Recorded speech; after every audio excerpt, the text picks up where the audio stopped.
ang barangay. Magsaysay lungsod ng Guihulngan Monkey Sanctuary. Ang kaakit-akit na gubat ng barangay. Magsaysay ay tahanan ng isang kamanghamanghang monkey sanctuary na kumukupkop sa humigit kumulang 60-80 protektadong primates.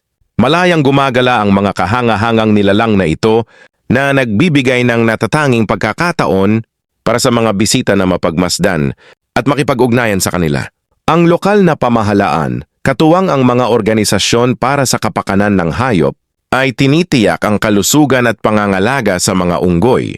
Hinihikayat ang mga bisita na magdala ng masustansyang pagkain bilang alay na nagpapaganda sa karanasan habang sinusuportahan ang kalusugan ng mga unggoy.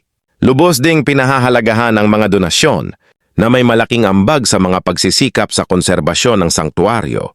Ang makabuluhang karanasang ito ay nagbibigay daan sa mga bisita na makipag-ugnayan sa kalikasan habang itinataguyod ang pangangalaga sa wildlife